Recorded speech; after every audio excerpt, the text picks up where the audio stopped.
And that shows agility. You'll probably want to hear my great, wonderful voice, don't you? That you do. Here's the thing. Alright? There's this mystery going on among these heroes. There's Nox. And Nox has comes up a couple of times. I don't have access to our other newer heroes, namely Wayfasher, our great, beautiful friend, Shapeshifter, Lightweaver, and Dark Lotus. Those three are 11,000 doors apart. It ain't had to. But we have concluded from the lore from Lord's Bowl is that we have a lot of different layers. And one thing that can be said, all of the actual creatures are all threatened by humans, elves, and a different grow. Apparently, there's not more than one realm in here. There's like maybe 2, maybe 3 or so realms. So, now, take this with a grain of salt, but the humans pretty much destroyed the dragons. And for whatever reason, the dwellers, or the dwarves, well, they went to war with them. So the humans are pretty much just a jackass to everybody. Apparently, they just try to make ways to everything. They try to destroy the ones afraid to die, they cause deeper to get all pissed off, and, honestly, if you had to break the story down and add a way that almost anybody could die to, it's really basically the dragons died, so then they got pissed off and came back. So then you got Doreen Witch, aka Eloise, and then you've got yourself a Chaos Dragon with a spear, and he's really kicked their ass, right? Then, of course, you got Icarus, which is Night Raven, and then Coral, which is Salt of the Sea, and apparently, they have a problem with the humans too, because the magically they're out to pretty much stay away from any sign of bad problems, right? But the funny thing is Billmeister is on the freaking land. And it's funny because they live underneath it, so it's a really weird way. There's this actual situation where Idris is feeling guilty for having the situation that happened to Coral because Coral's only living in the ocean because she has to, because she had a potion that basically cursed her, right? And then you got Tracker, which is more or less the same thing. She just thinks that dwarves, so she's a fighter with the dwarves, a soul forger, and soul forges, for some reason, seems to think he needs to live in his kingdom. I don't know what the deal is going on here, but he's pretty much moused up in there now. Okay. And then, of course, you got frickin' this dude. Okay, one thing's a goddamn human man-eater, dude. Like, this dude, he needs humans. When there's something really seriously weird going on with this guy. I don't know what to tell you exactly, man. It's just messed up. Now, of course, Erasmus comes into this picture. He has no idea what's going on, and then he shows up with Magnar, and they're both completely stupidly confused as to what's going on, because Esther, which, as you might know, is Witch Doll's completely confused. And then you got Shroud, okay, and Shroud's like cursed, and then you start to see this theme over and over, right? Because, here you got Jingus, right? Jingus has got to go. No, he doesn't really know what you don't really know what his role is. I'm assuming he's a dwarf and some compassion. So then he got Trickster, which apparently he's the embodiment of IGG of all things. Out of all the heroes in this game, it's just kind of weird. Now, Darkflower was interesting because he was trapped in the sanctuary and then got out. And apparently darkness are kind of like they're like the embodiment of Nox. And it's the answer against the sanctuary. Now, as we understand it, sanctuary is actually this place where all the troops die and they go back to be resurrected. But when they die and then get resurrected, that's what a darkness does. So, the more you know. Now, don't be wrong. The character is the weirdest one of the bunch.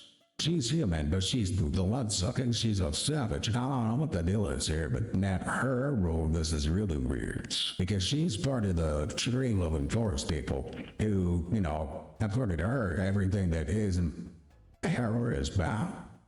So she kills humans and anything of war. But she's a kills humans that much weaker to consider, even though she is healer herself, I think. Now, he said she's staying in the park because well, he's a freaking goddamn ogre, hey. Don't one-eyed ogre, but he's a giant. No, the thing is, you look at this guy's story, right? He goes to sleep, all his friends are gone, goes there. Alright, I'm gonna go smaller farm. There are other giants, apparently in the world, but they don't cross the road. So there's a realm of giant. That much we do. There's a realm of giant. A room giant, which is kind of weird, but it's a thing. Now, Gothrak isn't biblically with the humans, but he's of North.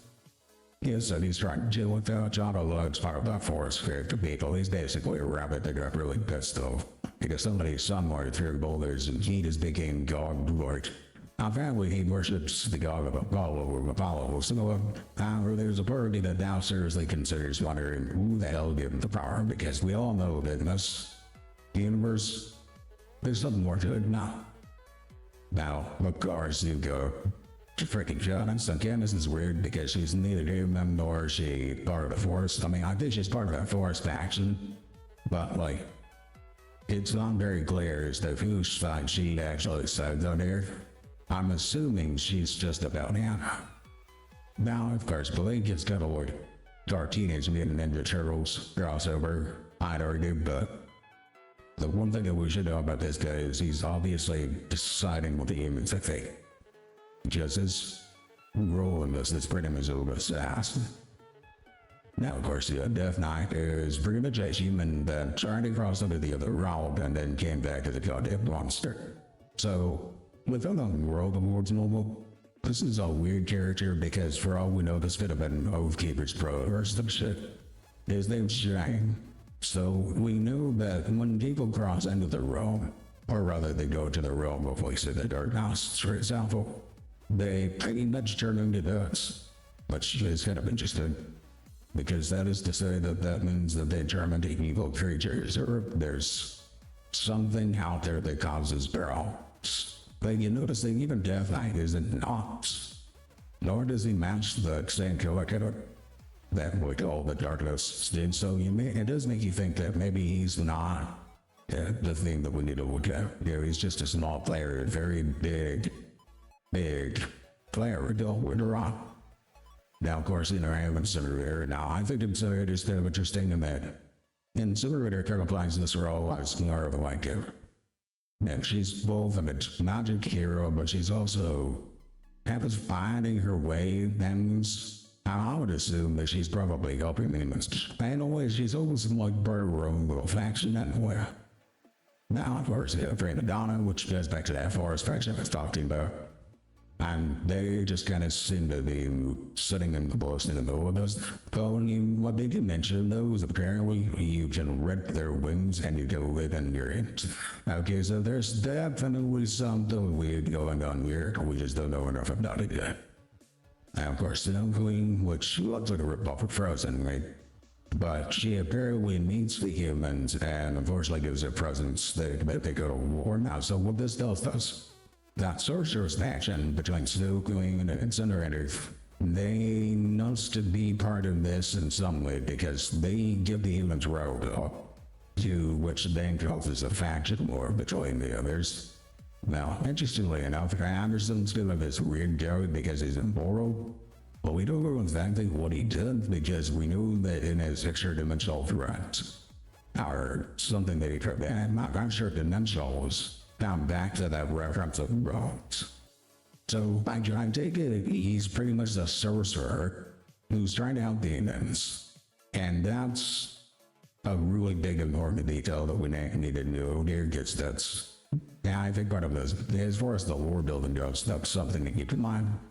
Now, of course, Black Frozen elves, I think. Now, mind you, there's elves, there's, frickin' the forest people, there's the realms, and you've got, technically three realms, right, at this time that I mentioned. Yeah, which is the giant realm, you got the dream realm, and then you've got yourself you've got the underworld, the darkness and stuff like that. And then you got the elves, and then you've got, the freaking demons and the forest dweller people, and the ocean. So, lots of different factors here, but Lungro is barely not a fan.